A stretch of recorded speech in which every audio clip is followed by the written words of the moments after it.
Assalamualaikum semua. Hari ini Ustazah akan kongsikan resepi istimewa iaitu nasi daging utara digandingkan bersama dengan air asam kerisik.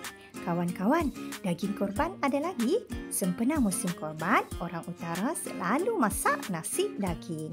Jom kita lihat bahan-bahannya.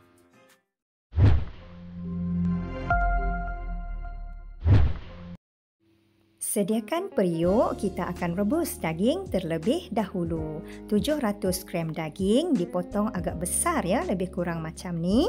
Kemudian dicuci bersih. Masukkan daging ke dalam periuk. Kemudian masukkan 2 liter air putih. Kita akan terus merebus daging selama 1 jam sehingga lembut dan empuk. Tutup dulu tudung periuk. Selepas 1 jam berlalu, nampaknya daging kita telah pun lembut dan empuk. Bagi kawan-kawan yang merebus daging menggunakan pressure cooker, lebih mudah dan cepat ya. Lebih kurang 15 minit dah cukup. Air rebusan daging dan daging ini nanti kita akan gunakan untuk memasak nasi daging. Ketepikan dahulu. Sekarang, jom kita memasak nasi. Panaskan periuk, masukkan 3 sudu besar minyak masak dan 3 sudu besar minyak sapi. Minyak sapi ini akan membangkitkan aroma nasi daging nanti ya. Setelah minyak panas, tumis kulit kayu manis, buah pelaga dan bunga lawang, 2 helai daun bay, 3 ulas bawang putih dicincang halus, 1 inci halia dihiris, 1 biji bawang besar dihiris nipis dan 1 helai daun pandan. Tak perlu tunggu sehingga bahan tumis garing ya. Setelah naik bau, masukkan 1 cube pati lembu, boleh juga digantikan dengan pati ayam dan 1 biji buah tomato dipotong dadu. Terus kacau goreng lebih kurang 1 minit sehingga buah tomato sedikit layu. Seterusnya, 3 sudu besar rempah kurma dibancuh bersama dengan sedikit air rebusan daging dan masukkan ke dalam periuk. Gaul-gaulkan bersama dengan bahan tumis lebih kurang 1 minit. Kemudian, bolehlah kita masukkan daging. Ustazah gunakan ketulan daging yang besar ya. Kalau kawan-kawan nak iris kecil pun boleh. Seterusnya, masukkan 3,5 cawan air rebusan daging. Kawan-kawan bolehlah simpan sedikit ya, lebih kurang 4 ketul daging di dalam periuk rebusan daging tadi untuk dijadikan sup. Seterusnya, masukkan 1 cawan susu cair. Tak perlu tunggu sehingga mendidih ya. Kita terus masukkan 3 cawan beras basmati yang telah pun dicuci bersih dan direndam 30 minit yang lalu. Gaul-gaulkan perlahan supaya beras tidak patah dan semua bahan sebati. Akhir sekali, masukkan 1 sudu besar garam. Ustazah gunakan garam kasar ya sebab dah biasa. Kawan-kawan boleh gunakan garam biasa. Gaul-gaulkan perlahan supaya semuanya sebati. Teruskan memasak seperti kita memasak nasi biasa lebih kurang 20 minit sehingga kering air.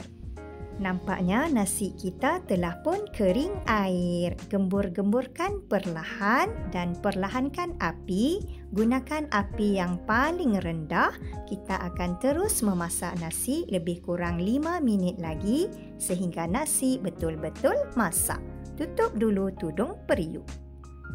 Nampaknya nasi daging kita telah pun masak. Kawan-kawan bolehlah gemburkan perlahan ya dengan menggunakan senduk kayu ataupun plastik supaya nasi tidak patah. Nasi daging siap.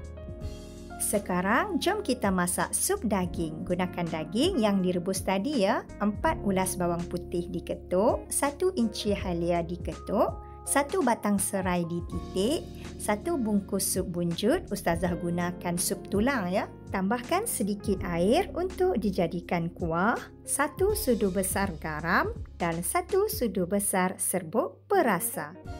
Gaul-gaulkan sebati sehingga semua bahan perasa larut. Teruskan memasak sehingga mendidih. Tak perlu lama ya kerana daging ni telah pun lembut dan empuk. Setelah mendidih, bolehlah ditaburkan sedikit daun bawang untuk aroma. Sup daging siap. Ketepikan dahulu. Sekarang kita akan buat air asam kerisi. 15 biji cili padi, 2 biji cili merah, 1 sudu besar belacan dan setengah sudu besar garam. Kita akan tumbuk sehingga halus dengan menggunakan lesung batu. Kalau kawan-kawan nak kisar menggunakan blender pun boleh ya. Tetapi kalau kita gunakan lesung batu lagi sedap. Cili yang telah pun siap ditumbuk halus tadi dipindahkan ke dalam mangkuk yang besar. Masukkan 1 biji tomato dihiris nipis, 1 biji bawang besar dihiris nipis, 3 sudu besar kerisi, setengah sudu besar serbuk perasa dan 1 biji jus limau nipis. Boleh juga digantikan limau kasturi ataupun asam jawa.